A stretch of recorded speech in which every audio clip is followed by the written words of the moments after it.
Bem-vindos ao Observatório da Imprensa. Documentos vazados por Edward Snowden comprovam que o Ministério das Minas e Energia também foi alvo de espionagem e, desta vez, do governo canadense, vizinho e parceiro dos Estados Unidos. A vulnerabilidade da rede leva autoridades a discutir o assunto e pedir a regulamentação mundial da internet. Para tratar do assunto, convidamos a jornalista da Folha, Marion Strecker, o presidente da Abranet, Eduardo Neger, e o especialista Carlos Afonso de Souza. Veja agora como a mídia foi destaque nesta semana.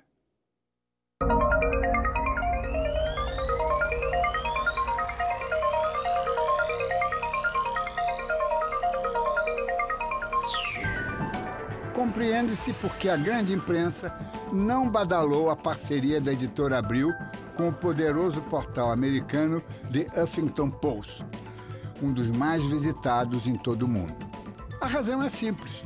Todos os grupos de comunicação no Brasil cobiçavam uma parceria com o HuffPost, mas foram driblados pela Abril.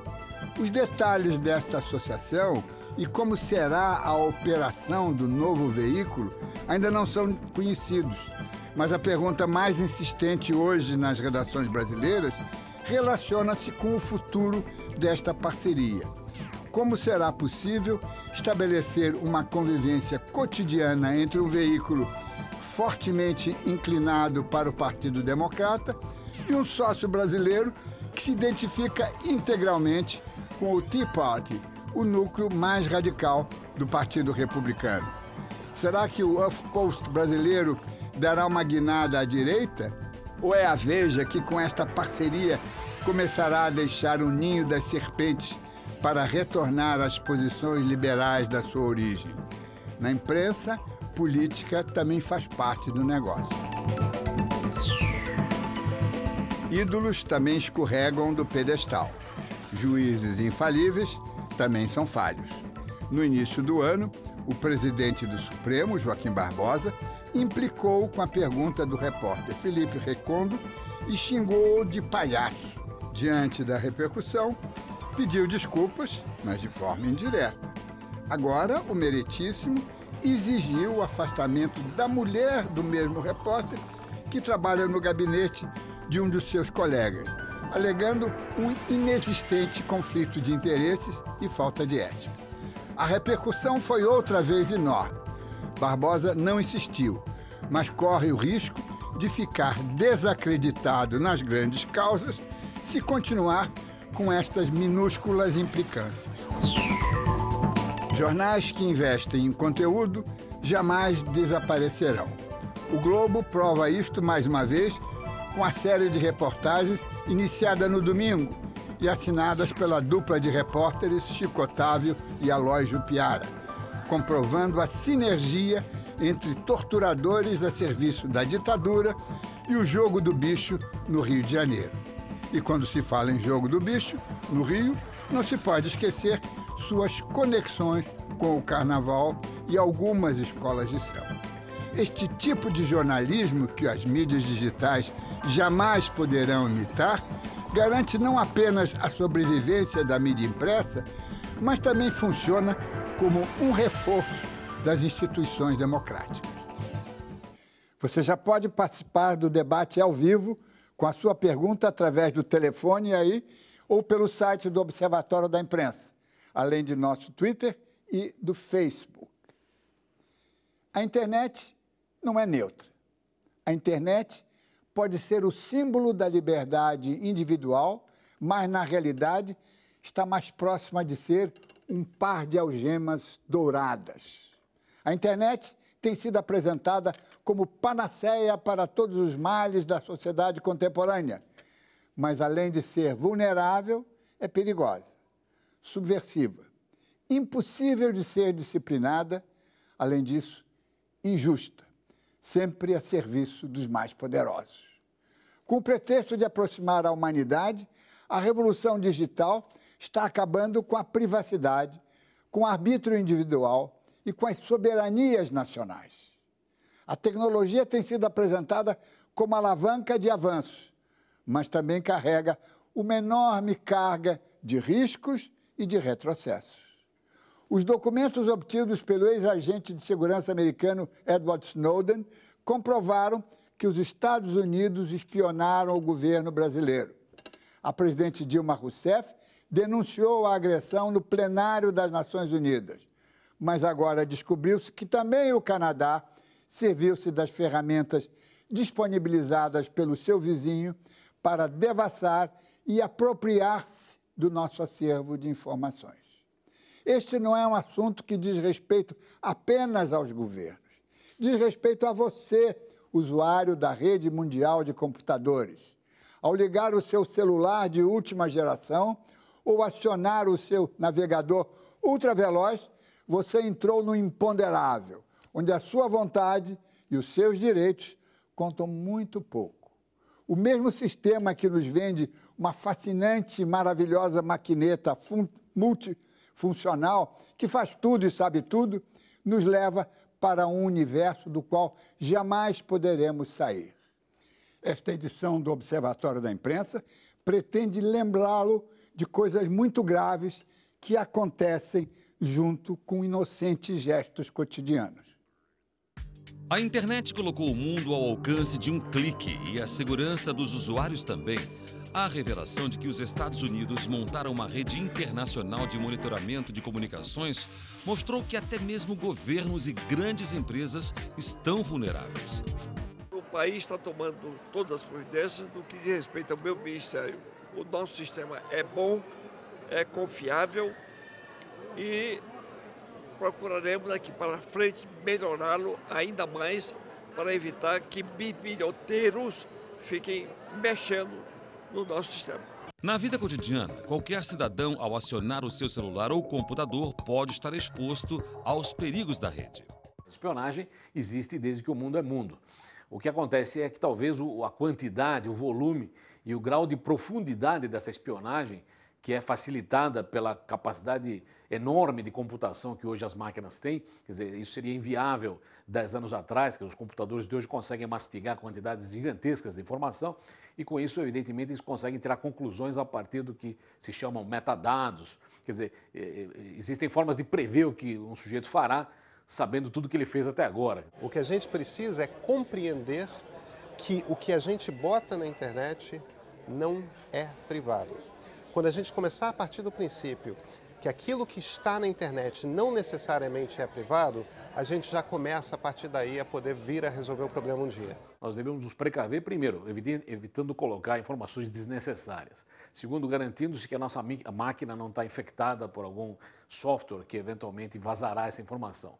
E daí para frente já escapa do usuário comum. Aí precisaria haver provedores de acesso, provedores de telecomunicação, provedores de comunicação em grande escala, para que eles também não contribuam com vazamentos. Finalmente, um terceiro aspecto possível de vazamento é quando lugares onde você hospeda suas informações colaboram indevidamente, eventualmente, com pedidos de quebra de sigilo, nem sempre baseados em leis e ordens judiciais. Roubo de dados confidenciais e golpes financeiros estão entre os problemas mais comuns na internet. O problema hoje é que os vírus que vêm por aí, eles ajudam a sua máquina a fazer parte de um sistema muito maior, unindo forças de várias máquinas inoperantes contaminadas pelo mesmo programa, que possam, de alguma maneira, colaborar para derrubar sistemas ou fazer alguns estragos, inclusive roubos. Hoje, mais de 100 milhões de brasileiros têm acesso à rede. 53 milhões são usuários ativos. O Brasil fica atrás apenas dos Estados Unidos e do Japão. Especialistas apontam que o uso de programas de criptografia e a criação de senhas seguras são o primeiro passo para a proteção.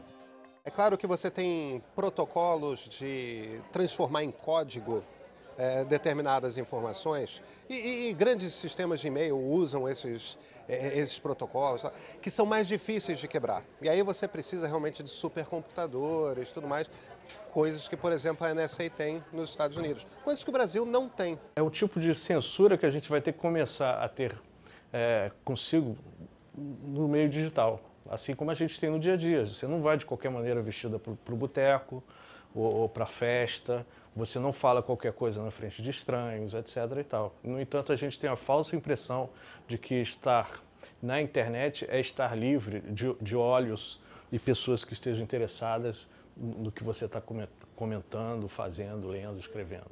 Em meio à crise diplomática causada pela revelação de que os Estados Unidos monitoraram comunicações da Presidência da República, da Petrobras e de milhões de empresas e cidadãos brasileiros, a presidente Dilma Rousseff fez um duro pronunciamento na última Assembleia Geral da ONU. A presidente classificou a atitude dos Estados Unidos como uma afronta que fere o direito internacional e defendeu a regulamentação internacional da internet para impedir que a rede seja usada para espionar sistemas de outros países. Imiscuir-se dessa forma na vida de outros países fere o direito internacional e afronta os princípios que devem reger as relações entre eles. O governo brasileiro estuda medidas para obrigar empresas multinacionais como o Google e o Facebook a armazenar os dados no Brasil e não no exterior. Hoje, as empresas de data center concentram-se nos Estados Unidos e a maioria das transmissões brasileiras passa por servidores norte-americanos. Esses dados deviam ser invioláveis, como imagino o correio antigo era. Quer dizer, uma carta minha que vai daqui para a África e passa pela Europa, espero que não seja aberta na Europa antes de chegar na África. Que precisaria haver aí um acordo entre governos para que houvesse um comportamento ético nessa área e quem hospeda esses pontos de troca de tráfego não lançasse mão desse privilégio que ele tem de receber tráfego de todo mundo para eventualmente xeretar. Hoje o fato do Facebook ter escritório no Brasil permite que a empresa possa ser autuada, que o governo brasileiro possa exigir ou que repasse aquelas informações ou que tire aqueles dados da rede. Isso não tem nada a ver com os servidores do site ficarem no Brasil ou não. Se isso acontecesse, houvesse a exigência de ter os servidores presentes no país, possivelmente essas empresas sairiam do Brasil com as suas representações legais, o que tornaria muito mais complicado você, por exemplo, tirar um vídeo do YouTube que é do Google. Se o Google não tivesse escritório aqui, você ia ter que entrar com um pedido na justiça norte-americana e isso podia demorar muito tempo. Há um ano, o projeto do Marco Civil da Internet aguarda a votação na Câmara dos Deputados. Interesses políticos e de empresas de telecomunicações travam a entrada do projeto na pauta de votações. Para enfrentar esse problema da espionagem, são necessárias medidas de várias ordens. Medidas de ordem legislativa, medidas de ordem tecnológica e uma série de outros mecanismos que precisam ser adotados para proteger o Brasil dessas práticas. A principal medida legislativa é a aprovação do Marco Civil da Internet, que vai garantir a privacidade dos mais de 100 milhões de internautas brasileiros. É preciso tratar essa questão da segurança cibernética como uma questão de Estado, como uma questão estratégica para o desenvolvimento nacional e para a segurança nacional. Eduardo Neger, na qualidade de presidente da Abranet, que é uma associação nacional de todos os provedores de acesso, de conteúdo, de tudo, e também como especialista, né?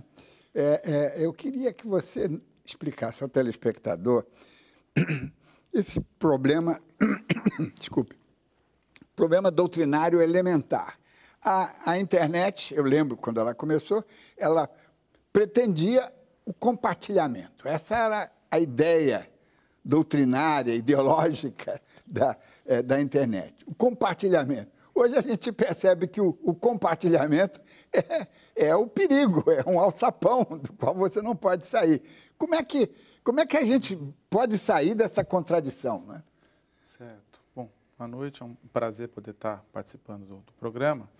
A gente tem que lembrar da internet no Brasil, principalmente se for rever a história dela, ela começou como uma rede acadêmica, era uma rede que interligava universidades. Então, os próprios protocolos, a arquitetura da rede foi montada de forma a que essa rede pudesse ser uma rede onde as informações pudessem ser compartilhadas de forma simples e a rede fosse escalonável.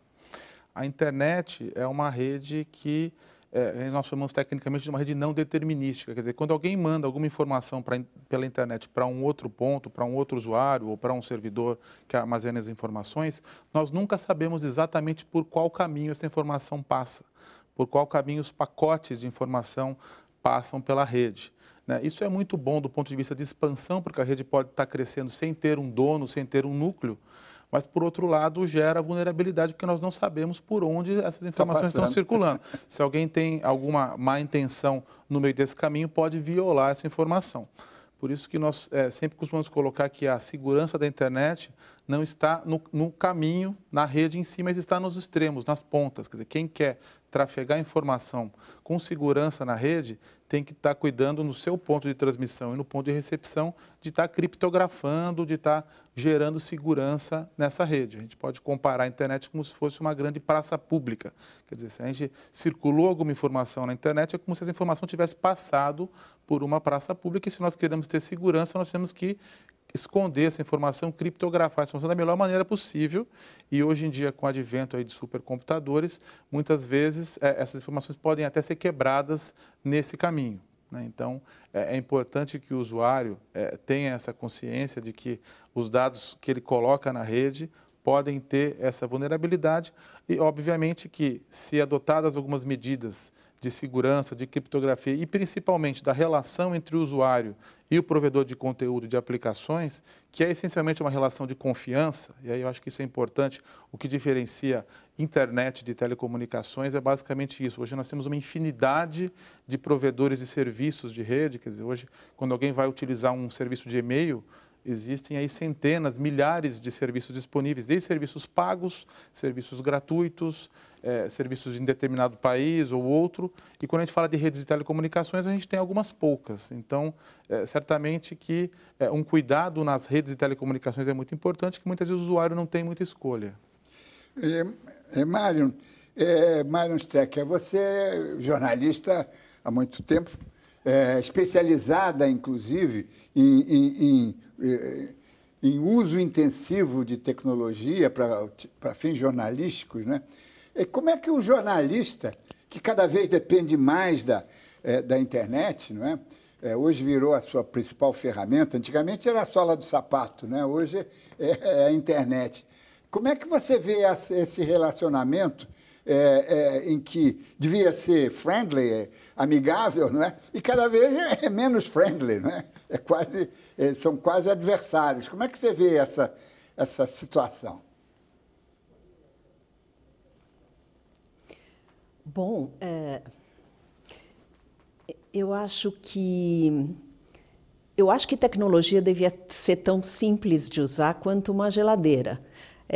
Abriu a porta, usou, mas infelizmente nem todo mundo pensa assim e nem todo mundo se interessa por ter um comportamento dessa natureza. Eu acho que o que acontece com a informação na internet é como água, ela escorre, você não controla para onde aquilo vai.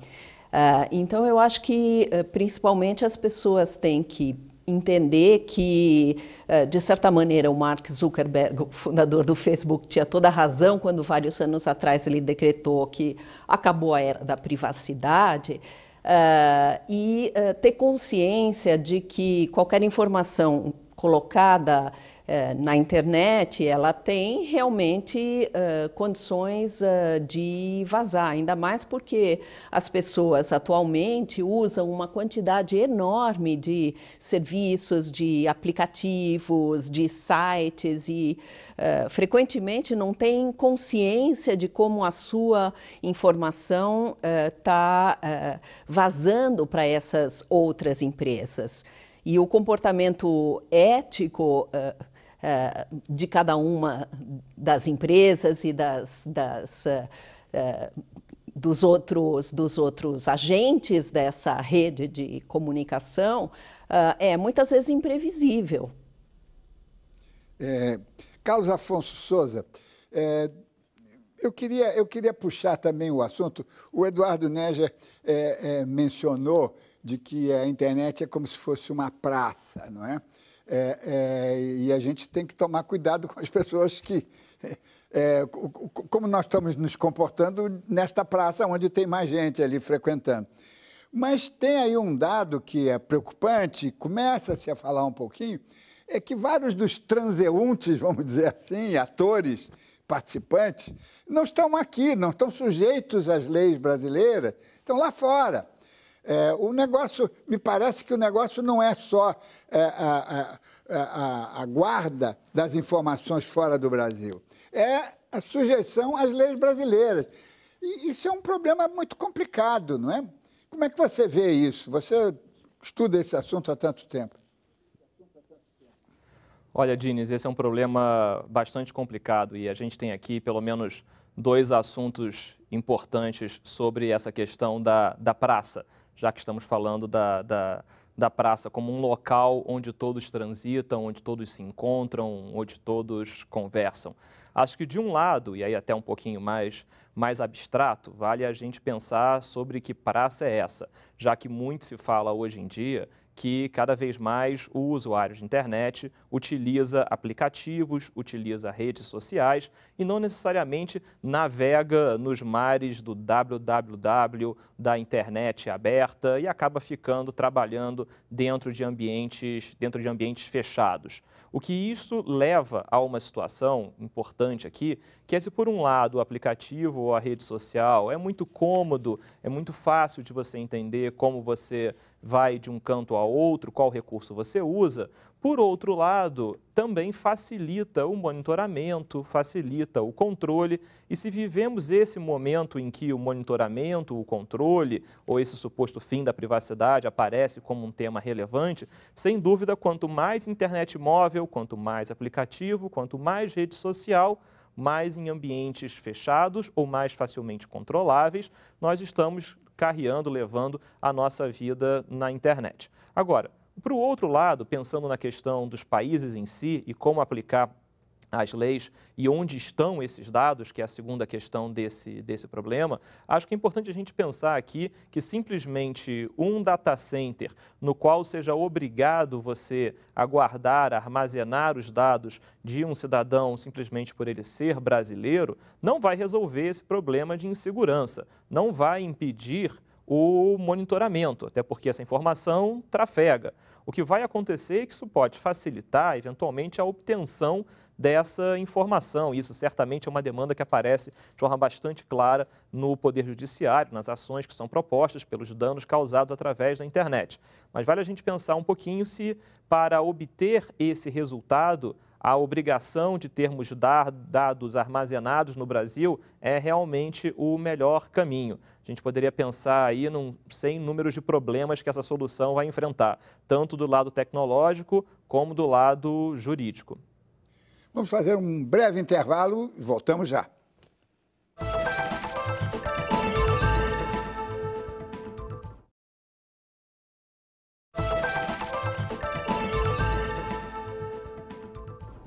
O Observatório da Imprensa está de volta e, nesta edição, analisamos a vulnerabilidade da nossa internet. De Nova York, o jornalista Caio Túlio Costa analisa a dificuldade do Brasil de driblar a espionagem americana.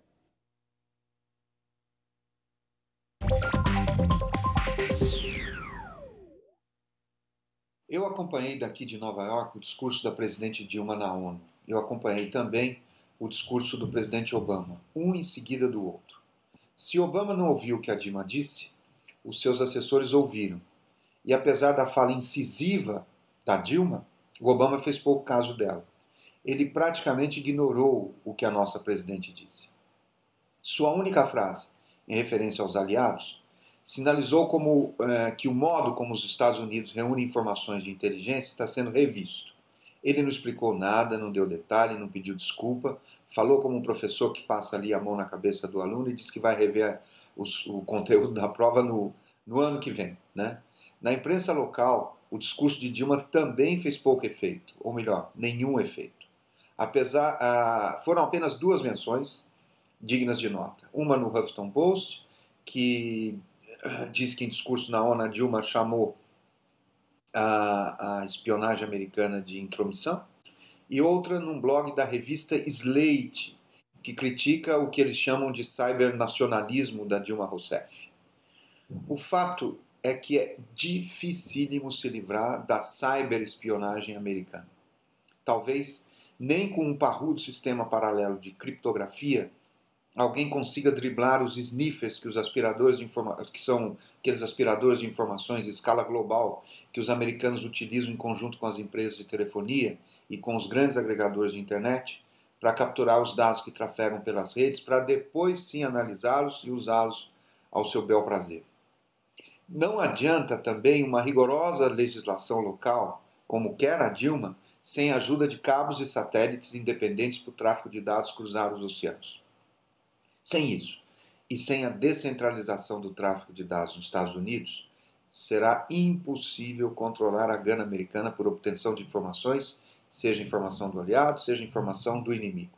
No fundo, como se diz, os Estados Unidos se sentem a polícia do mundo. E isso também explica o pouco caso com a fala de Dilma. Eduardo Neger, eu queria retomar aqui o assunto da responsabilidade legal, não é? Na Abranet, provavelmente estão inscritos como membros, né, como afiliados, as redes sociais, tipo Facebook, tipo Google e todos, não é? Mas eles estão associados, mas eles não querem dar cara. Por exemplo, eu posso revelar isso, porque nós fomos... Por que nesse programa não tem um representante dessas grandes redes internacionais que estão operando no Brasil e que precisam mostrar a cara para o usuário brasileiro, né? Eles recusaram, delicadamente, né? Agora, por outro lado, eles vão ter que aceitar que eles têm que estar sujeitos a primeiro as leis brasileiras e a convivência com o Brasil. Eles não podem estar aqui rapinando, não é? Quer dizer, como é que está esse problema, que é um problema delicado? O mundo é globalizado apenas formalmente, porque ainda não há as nações desconfiam umas das outras, não é? E esse episódio da espionagem ainda piorou, agravou isso. Como é que a gente pode fazer com que essas empresas internacionais estejam aqui e deem a cara, pelo menos? Bastante curioso. Quando a gente fala de internet, isso se reflete diretamente na Associação Brasileira de Internet, que reúne, como você bem citou, empresas de diversos tamanhos, desde multinacionais que atuam nesse segmento, até empresas locais, e muitas vezes pequenas empresas em cidades do interior do país. E quando a gente confronta isso tudo com as aplicações de rede, muitas vezes com a responsabilidade colocada, a gente tem basicamente a primeira diferenciação, que é o fato de as empresas estarem estabelecidas no país, né? Então, diversas empresas internacionais estão estabelecidas no país, têm um CNPJ e respondem e têm que cumprir as leis brasileiras, né? Então, independentemente do porte ou da origem dessas empresas, elas estão submetidas à legislação brasileira. Então, nesse ponto, nos parece bastante tranquila a interpretação de que, se há um marco legal e o marco civil da internet caminha aí para análise do Congresso, e nós esperamos que ele prospere, e a gente está acompanhando esse processo todo de composição do Marco Civil já há mais de 2 anos, qualquer definição legal do país, as empresas que estão estabelecidas aqui têm que seguir, não importa o porte da empresa. O que preocupa quando nós falamos da internet é que existem empresas que não estão no país. E aí a situação fica muito complicada. Quer dizer, quem está na internet, por definição, pode acessar um conteúdo de uma empresa australiana, de uma empresa americana, de uma empresa europeia, que sequer imagina que alguém no Brasil vai acessar aquele conteúdo que pode estar em desacordo com alguma regulamentação aqui no país. Então, é uma questão que não foi bem resolvida em diversos países do mundo. Assim como pode acontecer o contrário. Uma empresa brasileira pode criar um serviço, uma aplicação que para determinado país ofenda a legislação local. E o que faremos? O país lá vai processar a empresa aqui? Como é que fica essa questão? Quer dizer, é uma situação complicada porque nós não tratamos da internet do Brasil, nós tratamos da internet no Brasil. Quer dizer, é um fenômeno, é uma rede muito maior que tem uma composição aqui. E o movimento, obviamente, e muito se diz que há muito acesso brasileiro para informações fora do país, porque, obviamente, há muito mais internet fora do Brasil do que dentro. Mas é um movimento contínuo que tem as duas mãos. Mário, nós tem um assunto que me preocupa muito, porque a mídia do mundo inteiro, né, na última década, pelo menos, a mídia impressa, sobretudo, ela admitiu a sua pouca longevidade, não é? Não, nós estamos destinados a sumir e vamos entregar o bastão para a mídia eletrônica, a mídia digital. Acontece que essa vulnerabilidade que nós estamos discutindo aqui, que é muito maior, não é? Ela não acontecia com a mídia tradicional, o jornal impresso. Ele chegava, ele era impresso e era entregue na porta é entregue na porta do assinante, e ninguém contesta, ninguém vai verificar se aquilo está sendo fraudado ou não. Quer dizer, nós construímos uma miragem de uma utopia tecnológica em cima de um negócio que é perverso, eu diria até sinistro.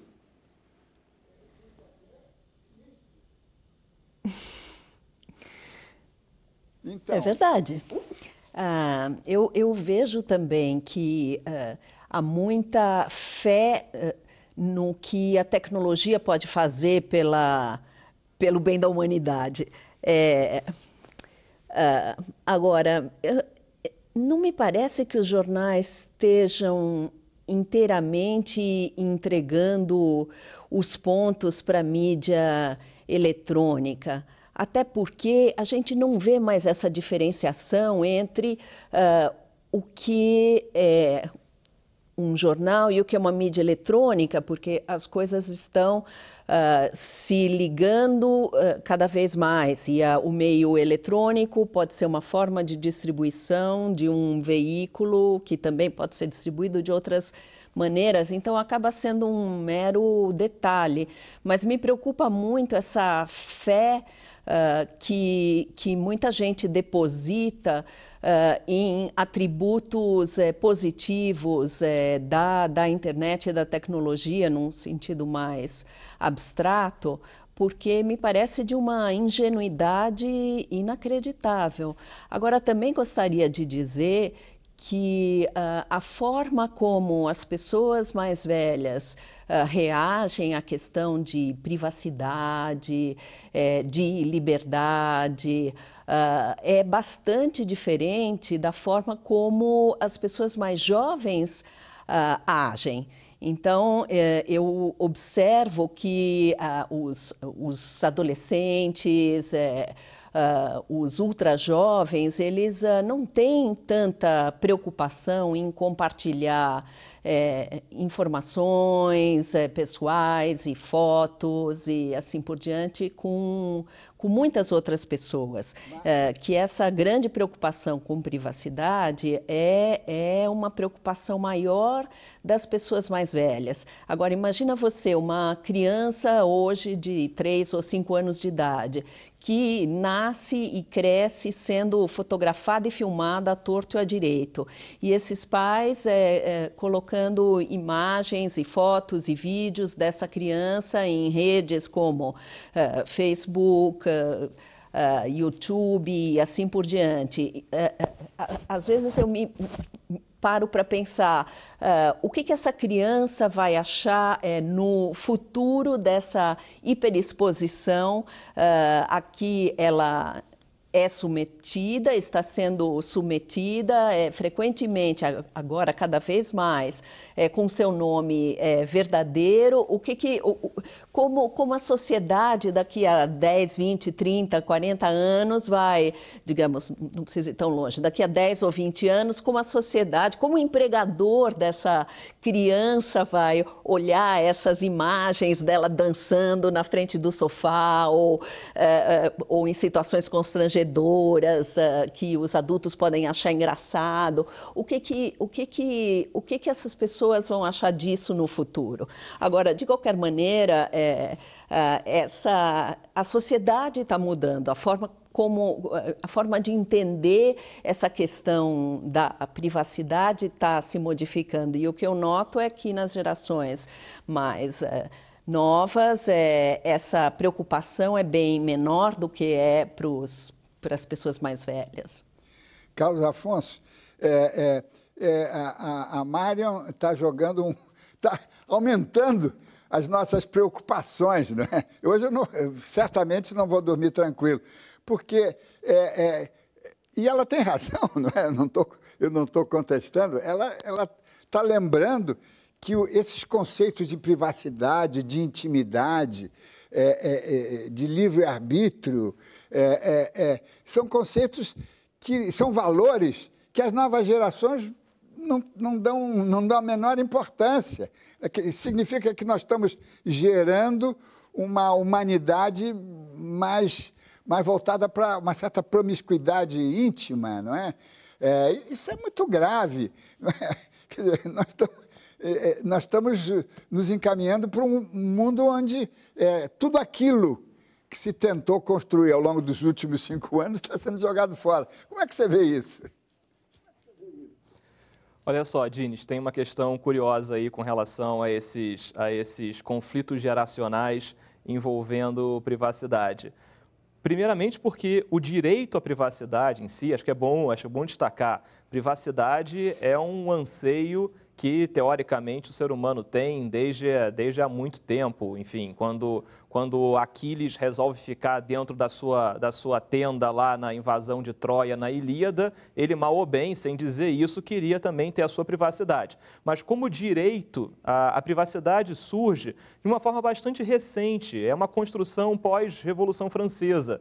Só que diz respeito a algo que nos parece tão íntimo que nós imaginamos isso como um dado, não como um construído. E certamente esse é um momento em que este conceito de privacidade passa por fortíssimas transformações. E acho que vale a gente fazer um retrospecto muito rápido.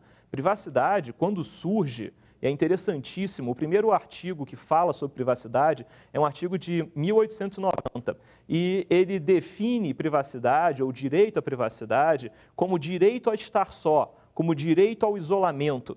E é muito interessante como privacidade nasce justamente como algo que parece ser a antítese desse nosso mundo superconectado, que é o direito a se isolar, que é o direito a se divorciar desse caldo cultural, informacional em que todos estamos inseridos e se retirar desse corpo social. Agora, claramente, esse direito foi sendo transformado ao longo do século XX. E hoje a gente pode dizer que esse direito ao isolamento da privacidade se transformou muito mais numa gestão bastante complexa de dados pessoais.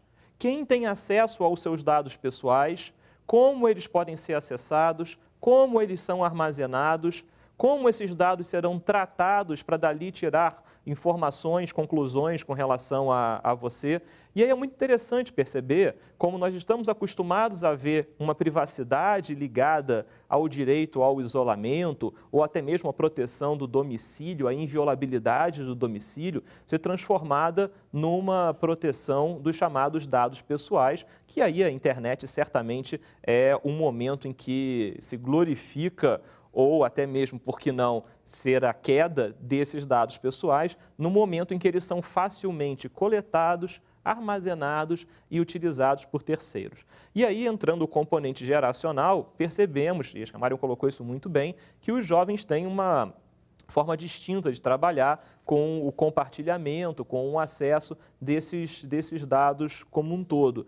E aí se questiona se não seria esse uma terceira fase, um terceiro momento de transformação do direito à privacidade. Talvez, não vamos dizer que essa seja a decadência, a derrocada do direito à privacidade, mas talvez mais um momento de transformação.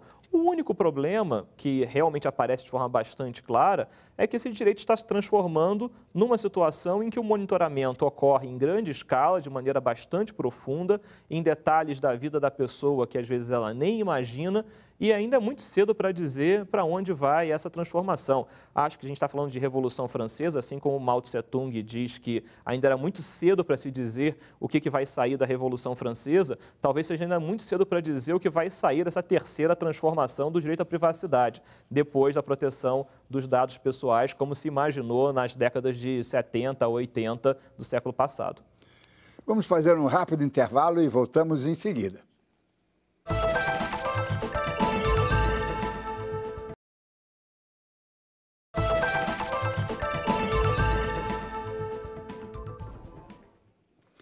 Estamos de volta com o Observatório da Imprensa. Nesta edição, debatemos e questionamos a insegurança no tráfico de informações através da internet. Mário, eu queria... não sei se você viu ontem no CQC, o programa da Band, eu não vou ocupar o pouquíssimo tempo e reproduzir uma experiência jornalística muito interessante. Eles foram para um bar que tinha Wi-Fi, e eles fizeram uma experiência com um hacker do bem, não é? Um hacker do bem. Ele provou de que ele tinha entrado nas informações das pessoas que estavam ali. Ele sabia que a pessoa, a religião, ele sabia o programa que ele ia fazer em Salvador. Eles, inclusive, conseguiram fazer o check-in para ele nessa viagem para Salvador. Quer dizer, uma vulnerabilidade incrível, um programa espetacular, bom jornalismo, jornalismo digital mesmo, né? Questionando o jornalismo digital. Como é que você vê isso? Mesmo que não tenha visto, mas eu acho que aqui tem um trabalho a ser feito, né? Eu acho que é bastante importante, porque dá a consciência para as pessoas de o quanto elas se expõem voluntariamente. As pessoas querem facilidade, elas querem não ter que usar senhas diferentes para cada um dos serviços, elas querem facilidade, rapidez. Então... Só que não tem consciência das consequências disso. Bem, o Google andou na rua com seus carros, gravando, fotografando e, ao mesmo tempo, coletando uma série de informações que estavam trafegando e as pessoas não tinham a menor ideia. Quer dizer, esperar que as empresas, capitalistas qualquer empresa ou que governos, enfim, vão ter o mesmo comportamento ético que nós almejaríamos deles ou delas, quer dizer, é uma atitude bastante ingênua. Então, eu acho, assim, que a privacidade, acha isso importante, não usa a internet, não põe no e-mail, não fotografa, não usa meios eletrônicos, não sai de casa, se esconde debaixo da cama, quer dizer, é inevitável, o mundo é esse, a gente está nesse mundo, então ou a gente vai viver nesse mundo ou a gente vai ficar escondido no escuro, né? Mas eu acho que é um serviço de utilidade pública expor a vulnerabilidade. O Carlos Afonso, eu queria que você me esclarecesse essa questão também, quer dizer, que é um aspecto técnico que ainda não é universal, mas isso já começa a crescer e o equipamento é extremamente barato e acessível, que é o Wi-Fi, não é? As redes sem fio, que elas também são uma armadilha, né? Na medida em que você tem aí o seu Wi-Fi, você confia nele e, de repente, alguém entrou ali por uma série de de trâmites não muito complicados, não é? Quer dizer, então, cada vez que se avança, se cria instrumentos para facilitar, o Wi-Fi é ótimo, dá uma potência ao seu celular e a obtenção de e-mail, mas, ao mesmo tempo, você está caindo no abismo. Olha, Diniz, o Wi-Fi é um bom exemplo de como a tecnologia da internet serve tanto para potencializar liberdades como para efetivar controles. É o mesmo Wi-Fi que te permite acessar a internet com grande liberdade, a liberdade, nesse caso, dos fios, né? E de todas as pessoas que estejam naquela área e que tenham conhecimento da senha, é a mesma rede que vai facilitar que você tenha um controle sobre as informações que são trocadas ali naquela rede. E é a mesmíssima rede também que pode gerar trabalhos belíssimos de compartilhamento dessa infraestrutura muito simples de conexão à internet, que pode gerar iniciativas de conexão digital tão importantes. Agora, como está muito bem colocado, esse debate ele acaba tendo um efeito pedagógico, que é as pessoas entenderem, se preocuparem um pouquinho mais com a questão da segurança. E a segurança no Wi-Fi, além da tradicional criptografia no sinal, ou de você ter uma senha forte no que diz respeito à senha do seu Wi-Fi, se você tem um Wi-Fi fechado, e aí vale dizer, tem gente que adora colocar como a senha do Wi-Fi o seu próprio nome, ou dar à rede do Wi-Fi o seu próprio nome, ou seja, dizendo bem claro quem é que tem aquela rede e onde é o centro daquela rede. Ou seja, alguns cuidados muito básicos que precisam ser tomados. Mas acho que é um bom exemplo para se prestar atenção nos cuidados que precisam ser tomados com relação a essa rede, mas também sem muita neura e não imaginar também, como a gente está aqui colocando, que a internet é apenas um objeto de controle e que o Wi-Fi certamente vai ser a porta de entrada para um monitoramento profundo sobre a sua vida. Agora, vale dizer, não para assustar, que vários dispositivos que são feitos nos Estados Unidos, até mesmo por determinação legal, eles são habilitados para o grampo judicial. Existe uma lei chamada CALIA, que é uma lei que obriga a dispositivos a verem habilitados para esse tipo de grampo. Claro, judicial ou pelo menos em regra. Mas, enfim, acho que isso mostra muito bem os dois lados dessa tecnologia. É importante ter uma agenda positiva e saber usar positivamente essa tecnologia. Eduardo Neja, me diz uma coisa, para dar um pouquinho de estímulo ao nosso telespectador, para ele não ir com a carga de medos ampliada, né? Como é que você vê? Como é que a gente pode criar com alguma rapidez, digamos, um mecanismo mais tranquilo, né? Para você poder usufruir dos avanços tecnológicos e sem estar caindo em armadilhas que você nem cogita, porque é um universo muito técnico, muito especializado. Claro, né? Claro. A gente notou no Brasil, e há um esforço muito grande nos últimos anos, de massificar o acesso à internet. Então, muito se pensou em infraestrutura. Vamos levar infraestrutura, vamos construir redes, vamos colocar fibra ótica, banda larga. Só que se esqueceu muitas vezes do usuário, né? De educar o usuário, de conscientizar o usuário de alguns riscos na rede, né? Então, é tão ingênuo imaginar que se levar apenas a infraestrutura, nós já vamos ter toda a cadeia de internet bem resolvida, isso passa pelo usuário, tanto pessoa física como pessoas jurídicas, e as empresas muitas vezes também não têm cuidados básicos em relação à rede. Isso é tão ingênuo como pensar que se nós distribuímos canetas numa praça central de uma cidade, nós estamos alfabetizando todos os habitantes. Não é simplesmente isso. Quer dizer, isso passa muito pela educação do usuário, como foi citado. Desde a questão de senhas, cuidado com redes, quer dizer, muitas vezes, tem uma rede Wi-Fi disponível. Será que essa rede está sendo é a rede que nós estamos imaginando que é? Ou é uma outra rede que pode ter sido criada por qualquer pessoa? Quer dizer, alguns cuidados mesmo nome, né? Com o mesmo nome. Até a nossa rede doméstica, o nosso vizinho pode criar uma rede com o mesmo nome em algumas áreas da nossa residência, a gente acessa uma rede pensando que é outra, né? Então, alguns cuidados e algumas vulnerabilidades o usuário tem que ter, obviamente, essa noção, mas, obviamente, que o impacto positivo da rede, das aplicações da rede, ainda é muito maior do que essas vulnerabilidades. É importante que o usuário tenha essa consciência, principalmente sobre as informações que ele voluntariamente expõe. Quer dizer, hoje os maiores problemas vistos na rede estão basicamente vinculados às informações que voluntariamente o próprio usuário coloca na rede, né? De boa fé. De boa fé, né?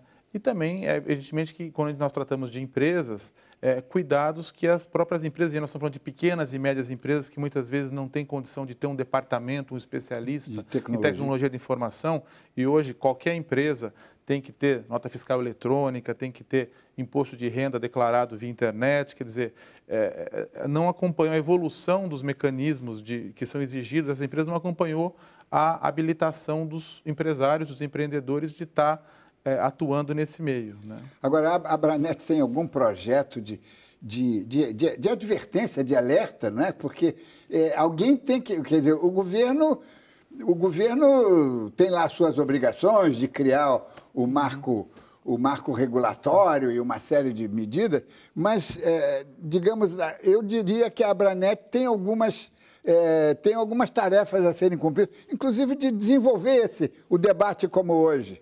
Sim, sim. E, na verdade, toda essa discussão que surge em relação à internet, principalmente em relação à privacidade, nós vemos como uma janela de oportunidades para empreendedores brasileiros. Quando nós falamos da questão da segurança, por exemplo, existe muito a se desenvolver com empresas locais. E hoje nós temos grandes exemplos vinculados a universidades, a incubadoras de empresas, que podem levar a aplicações novas. Chegamos ao final deste programa, espero que você consiga dormir tranquilo e quero agradecer a presença aqui no Rio do presidente da Abranet, Eduardo Neger, em São Paulo da jornalista Marion Strecker e em Brasília do diretor do Instituto de Tecnologia e Sociedade, Carlos Afonso Souza. Na próxima semana vamos falar sobre o jornalismo investigativo. E lembre-se, assistindo ao Observatório da Imprensa pela TV, pelo rádio, pela internet, você nunca mais vai ler jornal do mesmo jeito. Uma boa noite.